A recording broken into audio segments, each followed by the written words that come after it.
أعوذ بالله من الشيطان الرجيم. بسم الله الرحمن الرحيم. لن تنالوا البر حتى تنفقوا مما تحبون وما تنفقوا من شيء فإن الله به عليم. كل الطعام كان حلا لبني إسرائيل إلا ما حرم إسرائيل على نفسه من قبل أن تنزل التوراة. قل فأتوا بالتوراة فاتلوها إن كنتم صادقين. فمن افترى على الله الكذب من بعد ذلك فأولئك هم الظالمون. قل صدق الله فاتبعوا ملة إبراهيم حنيفا وما كان من المشركين. إن أول بيت وضع للناس للذي ببكة مباركا وهدى للعالمين. فيه آيات بينات مقام إبراهيم ومن دخله كان آمنا. ولله على الناس حج البيت من استطاع إليه سبيلا ومن كفر فإن الله غني عن العالمين. قل يا أهل الكتاب لم تكفرون بآيات الله والله شهيد على ما تعملون. قل يا أهل الكتاب لم تصدون عن سبيل الله من آمن تبغونها عوجا وأنتم شهداء وما الله بغافل عما تعملون. يا أيها الذين آمنوا إن تطيعوا فريقا من الذين أوتوا الكتاب يردوكم بعد إيمانكم كافرين. وكيف تكفرون وأنتم تتلى عليكم آيات الله وفيكم رسوله ومن يعتصم بالله فقد هدي إلى صراط مستقيم. يا أيها الذين آمنوا اتقوا الله حق تقاته ولا تموتن إلا وأنتم مسلمون. واعتصموا بحبل الله جميعا ولا تفرقوا. واذكروا نعمة الله عليكم إذ كنتم أعداء فألف بين قلوبكم فأصبحتم بنعمته إخوانا وكنتم على شفا حفرة من النار فأنقذكم منها. كذلك يبين الله لكم آياته لعلكم تهتدون. ولتكن منكم أمة يدعون إلى الخير ويأمرون بالمعروف وينهون عن المنكر وأولئك هم المفلحون. ولا تكونوا كالذين تفرقوا واختلفوا من بعد ما جاءهم البينات وأولئك لهم عذاب عظيم. يوم تبيض وجوه وتسود وجوه. فأما الذين اسودت وجوههم أكفرتم بعد إيمانكم فذوقوا العذاب بما كنتم تكفرون. وأما الذين ابيضت وجوههم ففي رحمة الله هم فيها خالدون. تلك آيات الله نتلوها عليك بالحق وما الله يريد ظلما للعالمين. ولله ما في السماوات وما في الأرض وإلى الله ترجع الأمور. كنتم خير أمة أخرجت للناس تأمرون بالمعروف وتنهون عن المنكر وتؤمنون بالله. ولو آمن أهل الكتاب لكان خيرا لهم منهم المؤمنون وأكثرهم الفاسقون. لن يضروكم إلا أذى وإن يقاتلوكم يولوكم الأدبار ثم لا ينصرون. ضربت عليهم الذلة أينما ثقفوا إلا بحبل من الله وحبل من الناس وباءوا بغضب من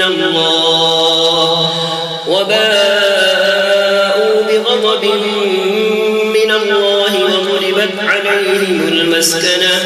ذلك بأنهم كانوا يكفرون بآيات الله ويقتلون الأنبياء بغير حق. ذلك لما عصوا وكانوا يعتدون. ليسوا سواء من أهل الكتاب أمة قائمة يتلون آيات الله آناء الليل وهم يسجدون يؤمنون بالله واليوم الآخر ويأمرون بالمعروف وينهون عن المنكر ويسارعون في الخيرات وأولئك من الصالحين. وما يفعلوا من خير فلن يكفروه والله عليم بالمتقين. إن الذين كفروا لن تغني عنهم أموالهم ولا أولادهم من الله شيئا وأولئك أصحاب النار هم فيها خالدون. مثل ما ينفقون في هذه الحياة الدنيا كمثل ريح فيها صر أصابت حرث قوم ظلموا أنفسهم فأهلكت وما ظلمهم الله ولكن أنفسهم يظلمون. يا أيها الذين آمنوا لا تتخذوا بطانة من دونكم لا يألونكم خبالا ودوا ما عنتم قد بدت البغضاء من أفواههم وما تخفي صدورهم أكبر قد بينا لكم الآيات إن كنتم تعقلون. ها أنتم أولئك تحبونهم ولا يحبونكم وتؤمنون بالكتاب كله وإذا لقوكم قالوا آمنا وإذا خلوا عضوا عليكم الأنابل من الغيظ قل موتوا بغيظكم إن الله عليم بذات الصدور. إن تمسسكم حسنة تسؤهم وإن تصبكم سيئة يفرحوا بها وإن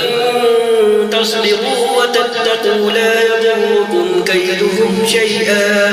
إن الله بما يعملون محيط. وإذ غدوت من أهلك تبوئ المؤمنين مقاعد للقتال والله سميع عليم. إذ هم الطائفتان منكم أن تفشلا والله وليهما وعلى الله فليتوكل المؤمنون. ولقد نصركم الله ببدر وأنتم أذلة فاتقوا الله لعلكم تشكرون. إذ تقول للمؤمنين ألن يكفيكم أن يمدكم ربكم ب3,000 من الملائكة منزلين بلى إن تصبروا وتتقوا ويأتوكم من فورهم هذا يمددكم ربكم ب5,000 من الملائكة مسومين. وما جعله الله إلا بشرى لكم ولتطمئن قلوبكم به وما النصر إلا من عند الله العزيز الحكيم ليقطع طرفا من الذين كفروا أو يكبتهم فينقلبوا خائبين. ليس لك من الأمر شيء أو يتوب عليهم أو يعذبهم فإنهم ظالمون. ولله ما في السماوات وما في الأرض يغفر لمن يشاء ويعذب من يشاء والله غفور رحيم. يا أيها الذين آمنوا لا تأكلوا الربا أضعافا مضاعفة واتقوا الله لعلكم تفلحون. واتقوا النار التي أعدت للكافرين وأطيعوا الله والرسول لعلكم ترحمون. وسارعوا إلى مغفرة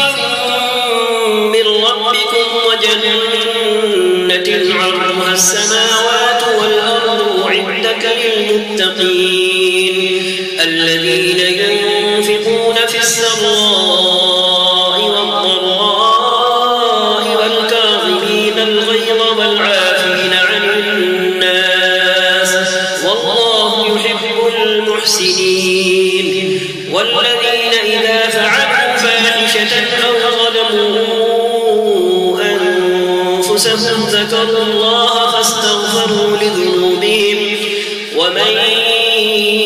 يغفر الذنوب إلا الله ولم يصروا على ما فعلوا وهم يعلمون. أولئك جزاؤهم مغفرة من ربهم وجنات تجري من تحتها الأنهار خالدين فيها ونعم أجر العاملين. قد خلت من قبلكم سنن فسيروا في الأرض فانظروا كيف كان عاقبة المكذبين. هذا بيان للناس وهدى وموعظة للمتقين. ولا تهنوا ولا تحزنوا وأنتم الأعلون إن كنتم مؤمنين. إن يمسسكم قرح فقد مس القوم قرح مثله وتلك الأيام نداولها بين الناس وليعلم الله الذين آمنوا ويتخذ منكم شهداء والله لا يحب الظالمين. وليمحص الله الذين آمنوا ويمحق الكافرين. أم حسبتم أن تدخلوا الجنة ولما يعلم الله الذين جاهدوا منكم ويعلم الصابرين. ولقد كنتم تمنون الموت من قبل أن تلقوه فقد رأيتموه وأنتم تنظرون. وما محمد إلا رسول قبله الرسل أفإن مات أو قتل انقلبتم على أعقابكم ومن ينقلب على عقبيه فلن يضر الله شيئا وسيجزي الله الشاكرين وما كان لنفس أن تموت إلا بإذن الله كتابا مؤجلا ومن يرد ثواب الدنيا نؤته منها ومن يرد ثواب الآخرة نؤته منها وسنجزي الشاكرين وكأين من نبي قاتل معه ربيون كثير فما وهنوا لما أصابهم في سبيل الله وما ضعفوا وما استكانوا والله يحب الصابرين وما كان قولهم إلا أن قالوا ربنا اغفر لنا ذنوبنا وإسرافنا في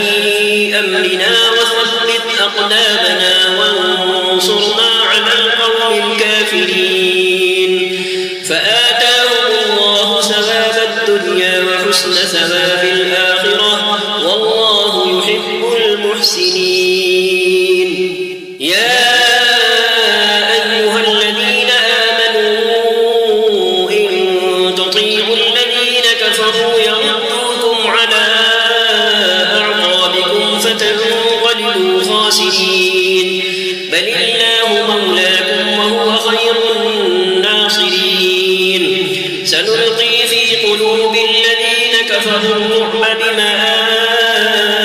أشركوا بالله ما لم ينزل به سلطانا ومأواهم النار وبئس مثوى الظالمين ولقد صدقكم الله وعده إذ تحسونهم بإذنه حتى إذا فشلتم وتنازعتم في الأمر وعصيتم من بعد ما أراكم ما تحبون منكم من يريد الدنيا ومنكم من يريد الآخرة ثم صرفكم عنهم ليبتليكم ولقد عفا عنكم والله ذو فضل على المؤمنين إذ تصعدون ولا تلوون على أحد والرسول يدعوكم في أخراكم فأثابكم غما بغم لكي لا تحزنوا على ما فاتكم ولا ما أصابكم والله خبير بما تعملون ثم أنزل عليكم من بعد الغم أمنة نعاسا يغشى طائفة منكم وطائفة قد أهمتهم أنفسهم يظنون بالله غير الحق ظن الجاهلية يقولون هل لنا من الأمر من شيء قل إن الأمر كله لله يخفون في أنفسهم ما لا يبدون لك يقولون لو كان لنا من الأمر شيء ما قتلنا هاهنا يقولون لو كان لنا من الأمر شيء ما قتلنا هاهنا قل لو كنتم في بيوتكم لبرز الذين كتب عليهم القتل إلى مضاجعهم وليبتلي الله ما في صدوركم وليمحص ما في قلوبكم والله عليم بذات الصدور إن الذين تولوا منكم يوم التقى الجمعان إنما استزلهم الشيطان ببعض ما كسبوا ولقد عفى الله عنهم إن الله غفور حليم يا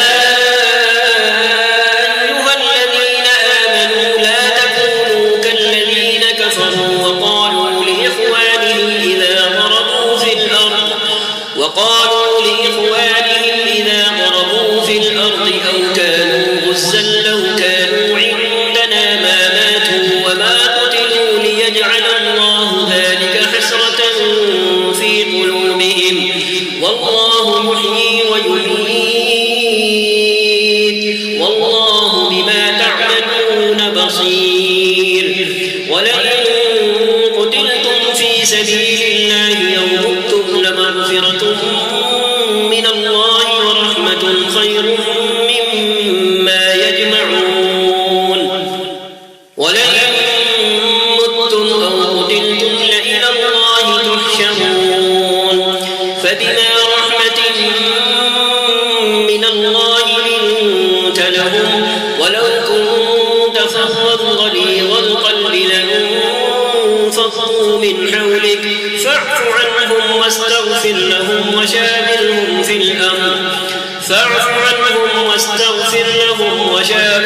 في الأمر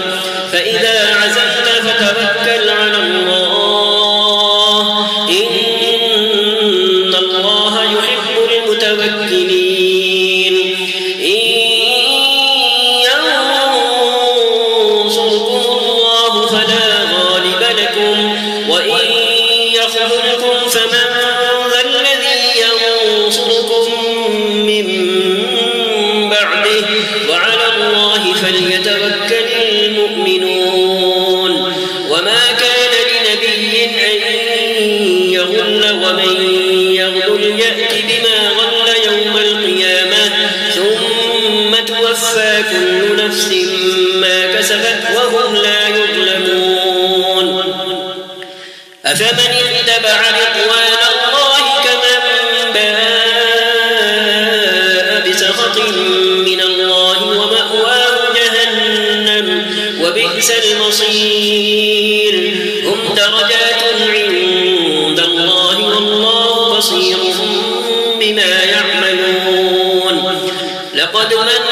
الله على المؤمنين إذ بعث فيهم رسولا من أنفسهم يتلو عليهم آياته ويزكيهم ويعلمهم الكتاب والحكمة وإن كانوا من قبل لفي ضلال مبين. أولما أصابتكم مصيبة قد أصبتم مثليها قلتم أنى هذا قل هو من عند أنفسكم إن الله على كل شيء قدير. وما أصابكم يوم التقى الجمعان فبإذن الله وليعلم الذين نافقوا. وقيل لهم تعالوا قاتلوا في سبيل الله أو ادفعوا قالوا لو نعلم قتالا لاتبعناكم هم للكفر يومئذ أقرب منهم للإيمان يقولون بأفواههم ما ليس في قلوبهم والله أعلم بما يكتمون. الذين قالوا لإخوانهم وقعدوا لو أطاعونا ما قتلوا قل فادرءوا عن أنفسكم الموت إن كنتم صادقين. ولا تحسبن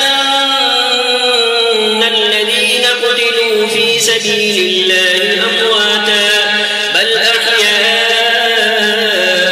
عند ربهم يرزقون فرحين بما آتاهم الله من فضله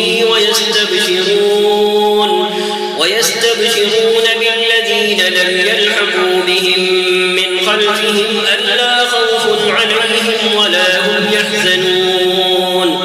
يستبشرون بنعمة من الله وفضل وأن الله لا يضيع أجر المؤمنين. الذين استجابوا لله والرسول من بعد ما أصابهم القرح للذين أحسنوا منهم واتقوا أجر عظيم.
إنهم لن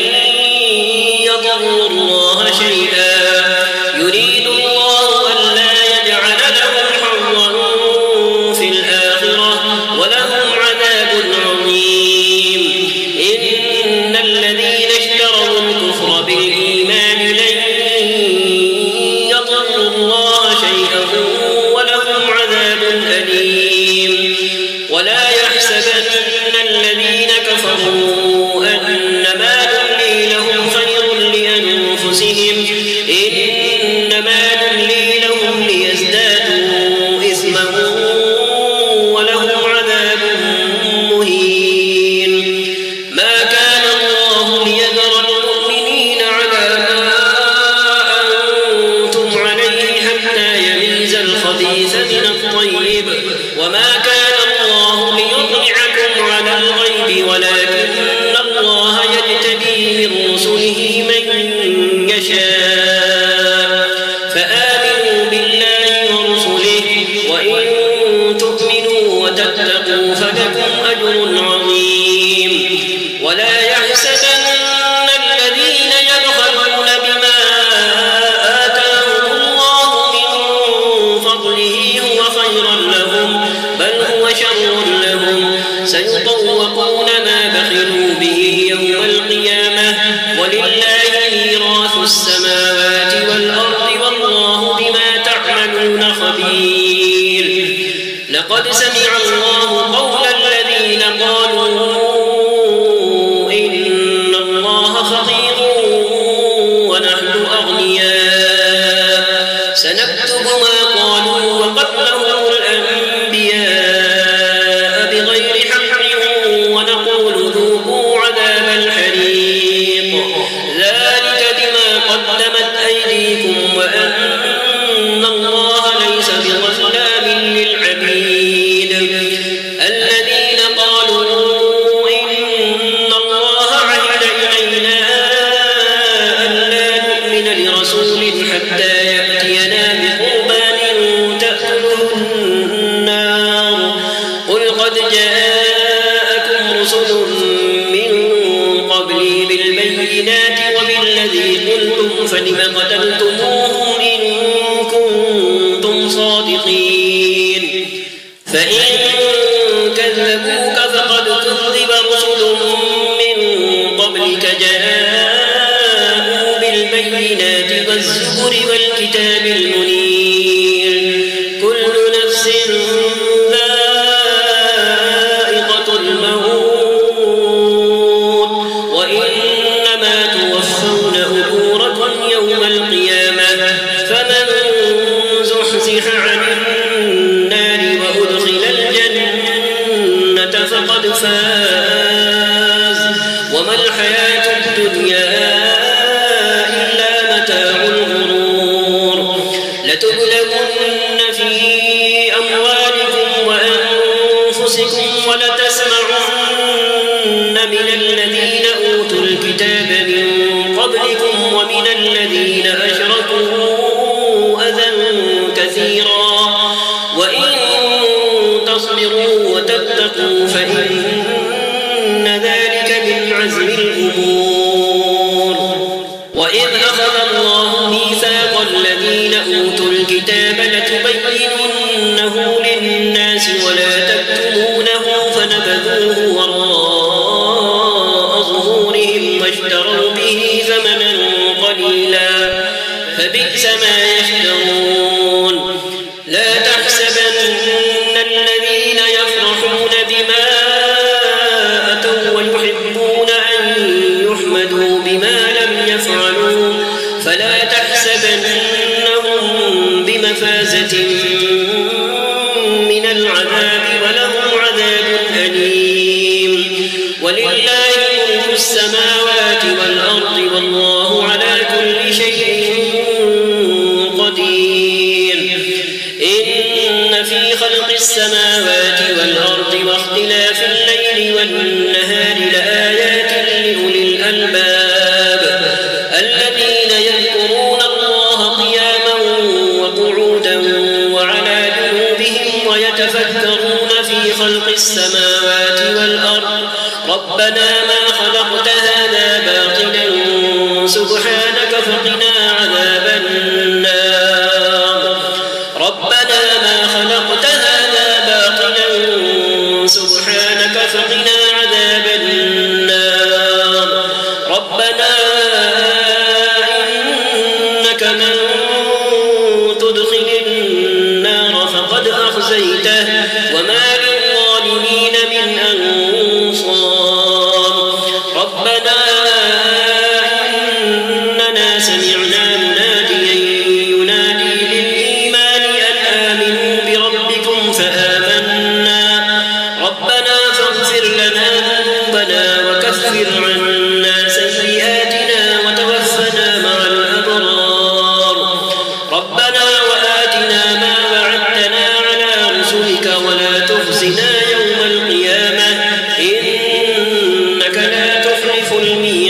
فاستجاب لهم ربهم أني لا أضيع عمل عامل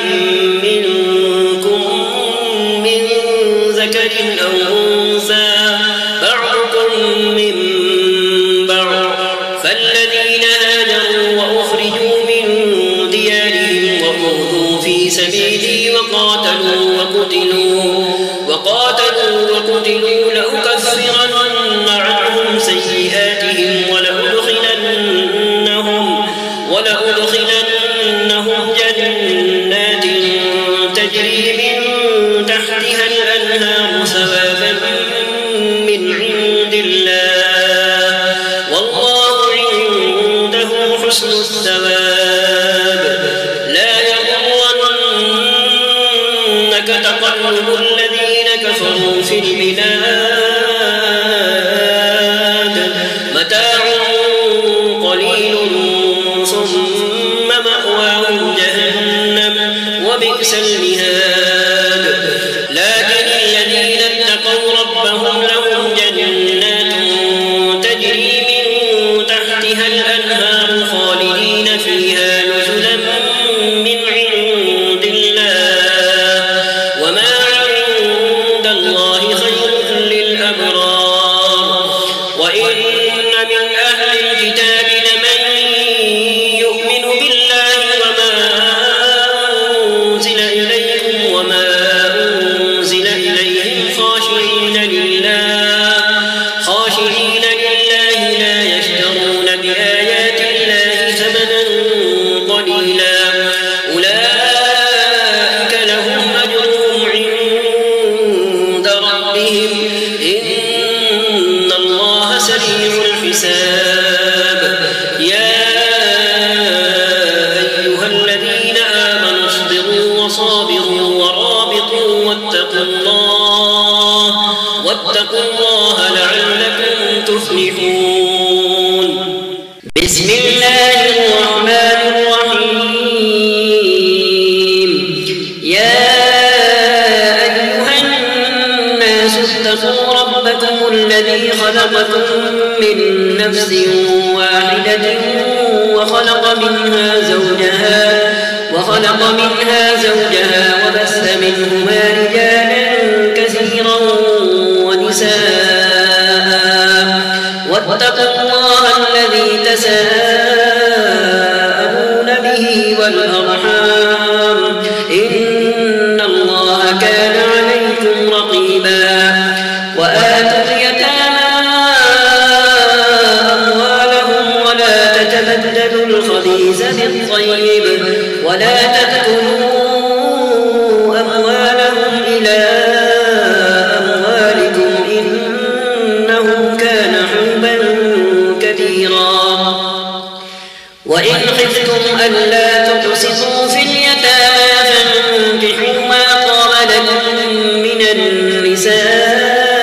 مثنى وثلاث ورباع فإن خفتم ألا تعدلوا فواحدة أو ما ملكت أيمانكم ذلك أدنى ألا تعولوا وآتوا النساء صدقاتهن نحلة فإن طبن لكم عن شيء منه نفسا فكلوه هنيئا مريئا ولا تؤتوا السفهاء أموالكم التي جعل الله لكم قياما وارزقوهم فيها واكسوهم وقولوا لهم قولا معروفا وابتلوا اليتامى حتى إذا بلغوا النكاح فإن آنستم منهم رشدا فادفعوا إليهم أموالهم ولا تأكلوها إسرافا وبدارا أن يكبروا ومن كان غنيا فليستعفف ومن كان فقيرا فليأكل بالمعروف فإذا دفعتم إليهم أموالهم فأشهدوا عليهم وكفى بالله حسيبا للرجال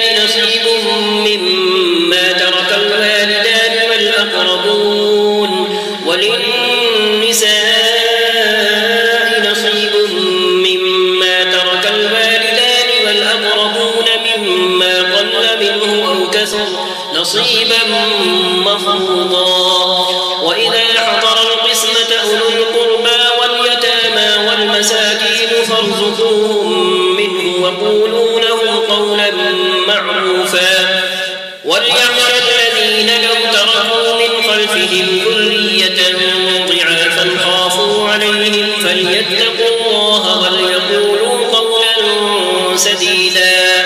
إن الذين يأكلون أموال اليتامى ظلما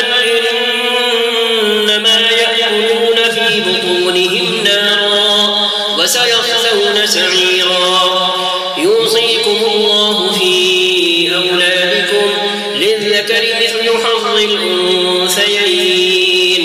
فإن كن نساء فوق اثنتين فلهن ثلثا ما ترك وإن كانت واحدة فلها النصف ولأبويه لكل واحد منهما السدس مما ترك إن كان له ولد فإن لم يكن له ولد وورثه أبواه فلأمه الثلث فإن كان له إخوة فلأمه السدس من بعد وصية يوصي بها أو دين آباؤكم وأبناؤكم لا تدرون أيهم أقرب لكم نفعا فريضة من الله إن الله كان عليما حكيما ولكم نصف ما ترك أزواجكم إن لم يكن لهن ولد فإن كان لهن ولد فلكم الربع مما ترك من بعد وصية يوصين بها أو دين ولهن الربع مما تركتم إن لم يكن لكم ولد فإن كان لكم ولد فلهن الثمن مما تركتم من بعد وصية توصون بها أو دين وإن كان رجل يورث كلالة أو امرأة وله أخ أو أخت فلكل واحد منهما السدس فإن كانوا أكثر من ذلك فهم شركاء في الثلث من بعد وصية يوصى بها أو دين غير مضار وصية من الله والله عليم حليم تلك حدود الله ومن يطع الله ورسوله يدخله جنات تجري من تحتها الأنهار خالدين فيها وذلك الفوز العظيم ومن يعص الله ورسوله ويتعد حدوده يدخله نارا خالدا فيها وله عذاب مهين واللاتي يأتين الفاحشة من نسائكم فاستشهدوا عليهن أربعة منكم فإن شهدوا فأمسكوهن في البيوت حتى يتوفاهن الموت أو يجعل الله لهن سبيلا واللذان يأتيانها منكم فآذوهما فإن تابا وأصلحا فأعرضوا عنهما إن الله كان توابا رحيما إنما التوبة على الله للذين يعملون السوء بجهالة ثم يتوبون من قريب فأولئك يتوب الله عليهم وكان الله عليما حكيما وليست التوبة للذين يعملون السيئات حتى إذا حضر أحدهم الموت قال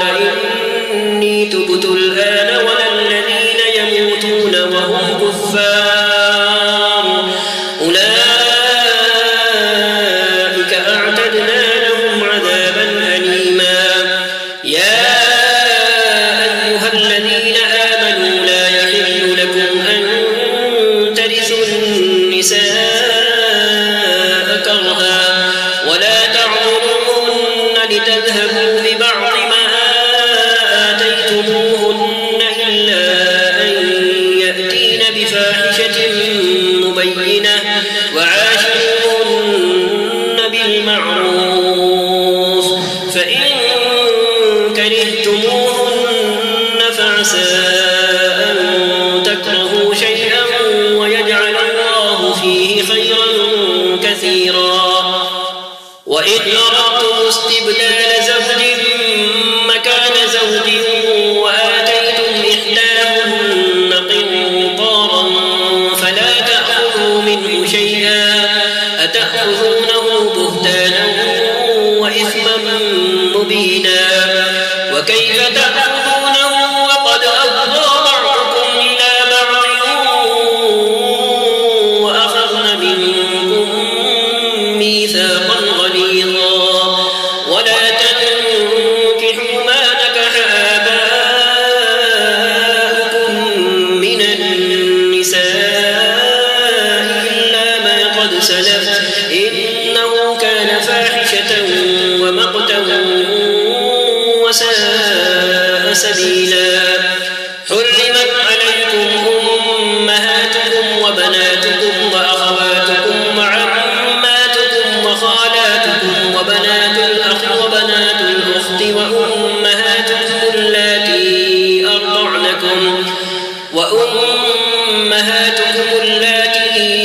أرضعنكم وأخواتكم من الرضاعة وأمهات